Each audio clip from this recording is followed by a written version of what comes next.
General Hospital will reveal that, under the influence of Vegetative, Lucky's body quickly loses control. The poison seeps into his bloodstream, directly affecting his heart and nervous system, causing his heart rate to become erratic, speeding up and slowing down, then suddenly slowing to a dangerously low level. The sharp pain tightens his chest, making each breath a laborious battle between life and death. His mind spins, the images around him blur, and the chaotic sounds fade into the distance. His legs lose balance, and his hands instinctively reach for something to hold on to, but he cannot control himself. His body collapses heavily onto the floor, trembling from the destruction of the poison invading every cell. At the hospital, the medical team immediately takes Lucky in, implementing a series of treatments to remove Vegetative from his body. Medical devices are connected, antidote is injected into his veins, but Lucky's heart rate remains unstable. His nervous system is severely affected, impairing the body's reactions. The resuscitation efforts last for hours, and the doctors persist in their battle to keep him alive. In the emergency room, the cold white lights reflect off Lucky's pale face, and the sweat of worry runs down the doctors' foreheads. Tension fills the room, and no one dares to be certain about the outcome of this battle. Outside the emergency room, Elizabeth stands motionless, her heart aching as she looks through the glass window.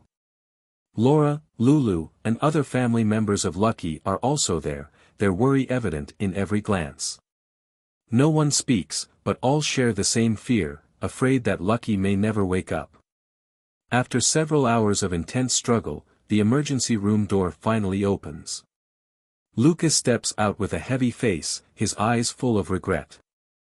The hospital falls into a long silence before the official announcement is made. Lucky has survived the critical stage, and the doctors did everything they could to save his life. However, his condition remains extremely serious. There are no neurological responses, no signs of consciousness. The final test results confirm the worst: Lucky has fallen into a vegetative state. The room freezes in that moment. Everyone falls silent, trying to grasp the harsh truth that has just been declared. Elizabeth's heart shatters as she looks at Lucky lying in the bed, his body motionless, with only medical devices keeping him alive. His skin is pale, his face eerily calm. All the emotions inside her explode, but she cannot utter a word. Laura lowers her head, tears streaming down her face as she realizes that her past decisions have pushed her son into this tragedy. Lulu stands beside her, her eyes red as she watches her brother lying motionless, completely helpless in his condition. Elizabeth slowly enters the room, sitting beside Lucky's bed. Her trembling hand rests on his, feeling the coldness enveloping him. No more strong handshakes, no more familiar smiles.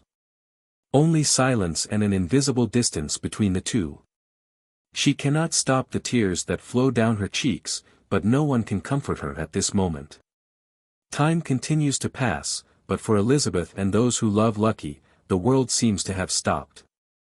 This nightmare may never end, and they have no choice but to fight for Lucky, even if it means sacrificing anything. This news strikes all of Lucky's loved ones like a heavy blow. The hospital is filled with a gloomy atmosphere, where only the monotone sound of machines can be heard, maintaining the fragile life in the body of the once strong, vibrant man. Laura stands motionless by the bedside, her eyes filled with pain as she looks at her son lying there, with no response at all.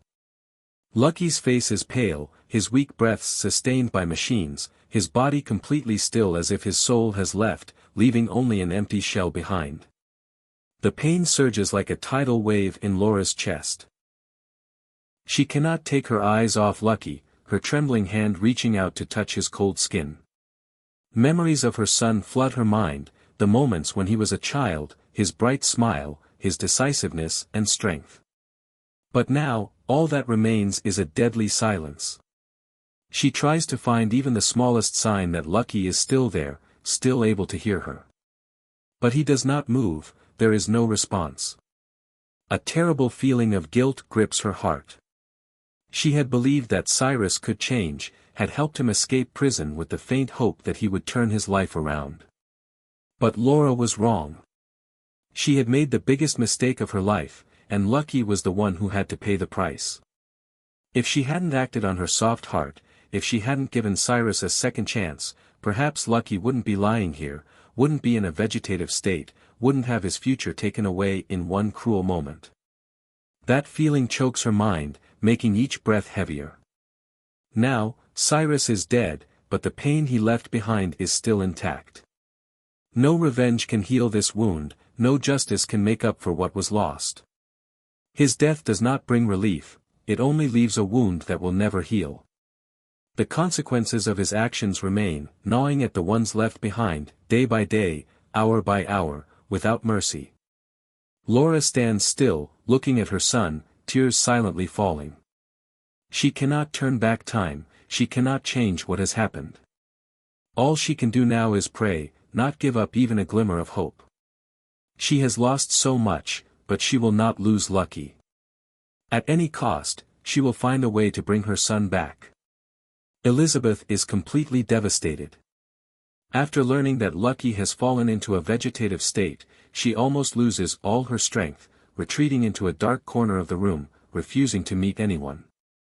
Meals are still brought to her regularly, but she doesn't touch them, letting the food grow cold on the table as a testament to her hopeless despair. She no longer has the strength to care about anything except the torment that surrounds her mind. Every time she closes her eyes, the image of Lucky collapsing reappears, so vivid that it feels like she is being drowned in an endless nightmare. She remembers the moment when Lucky fell before her, his eyes cloudy with poison, his hand desperately reaching for life in vain. She had tried to save him, used everything she had to keep him alive, but in the end, she couldn't change his fate. Lucky still lies there, motionless, without a word of blame, but she clearly feels the brokenness inside her. She believes that if it hadn't been for her, Lucky wouldn't have had to face Cyrus, wouldn't have suffered that cruelty. If she hadn't been caught up in the troubles, if she hadn't been there at that fateful moment, perhaps Lucky would still be living a normal life, not having his future stolen. The torment becomes an obsession.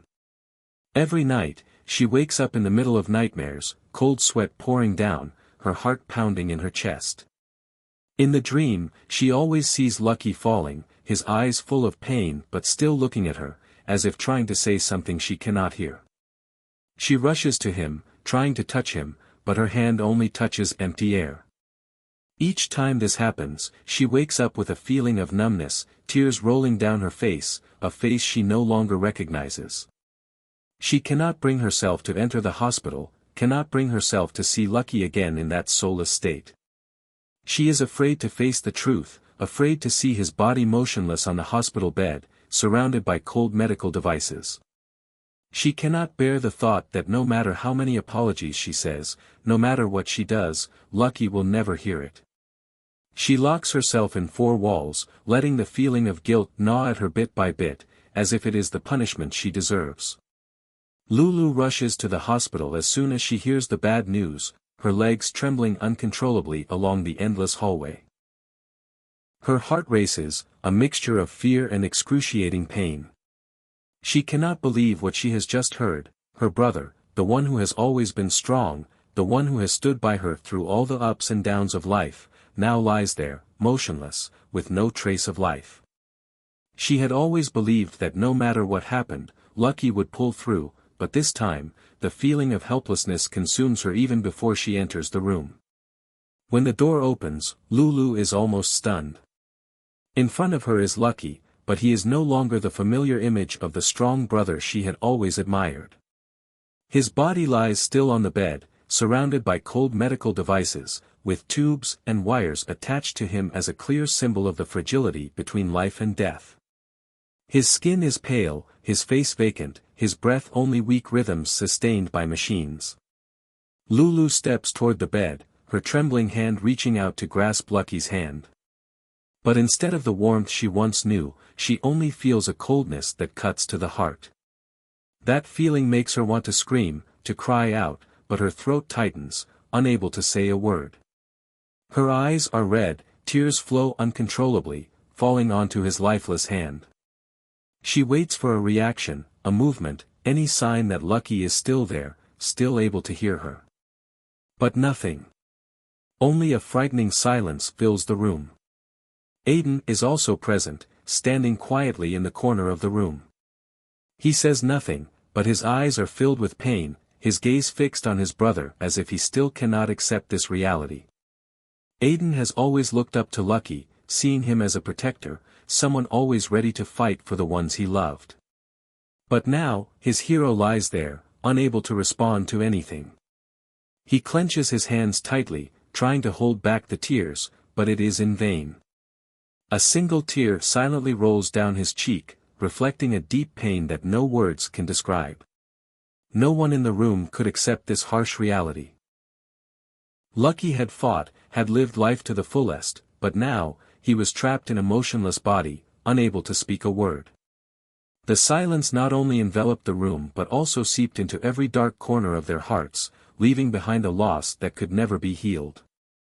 Meanwhile, the hospital was in a state of urgency as doctors tirelessly searched for an effective treatment method to save Lucky from his vegetative state. Lucas, Isaiah, and the medical team worked diligently, reviewing every medical report and exploring the most advanced treatment methods in medical history. Continuous discussions took place, with every hypothesis and approach being examined, but none provided any real hope. They understood that time was not on their side, and with each passing day, the chance for Lucky to wake up grew dimmer. Top neurologists from other hospitals were contacted, and Lucky's medical files were sent in hopes of receiving helpful advice. However, even the most experienced doctors could only offer the heartbreaking conclusion: the chances of Lucky recovering were almost none. Digitalis had destroyed his nerve impulses, leaving his brain in a prolonged state of paralysis. The only reason he was still breathing was due to life support systems, and if no signs of recovery were seen soon, discussions about artificial life support would have to take place. The general hospital was submerged in a heavy atmosphere. Every healthcare worker who passed by Lucky's room carried with them a look of regret, sighing silently. Lucky's loved ones also never stopped praying, hoping for a miracle amidst the impossible. But time continued to pass, day by day, hour by hour, and Lucky remained motionless on his hospital bed, showing no response. Laura continued to search for treatment methods from around the world. She contacted international hospitals, medical trial programs, willing to trade anything to get even the slightest chance. Lulu and Aiden never left the hospital, constantly by Lucky's side, talking to him despite receiving no response. Elizabeth, in her despair, also never stopped blaming herself, but deep inside, she still longed for a miracle. Everyone understood that no one could save Lucky except for himself, but in order to fight, he needed a reason to come back. Even though all medical methods had yet to bring results, no one gave up. They couldn't accept that Lucky would never wake up, and they were ready to do anything to pull him back from the depths of oblivion. The entire hospital seemed to be waiting for something, a slight movement from Lucky's hand, a small twitch of his eyelid, or even the smallest sign to show that he was still there, still listening, still fighting. But until then, they had no choice but to keep waiting and hoping, amidst the long days filled with pain and hopeless anticipation. Outside, the city of Port Charles continued its usual rhythm. The streets remained crowded with people, neon lights still brightly lit up every nightfall, and stories continued with all the ups and downs.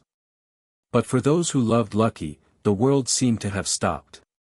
Everything around them became meaningless as the most important person to them lay motionless on his hospital bed, teetering between life and death.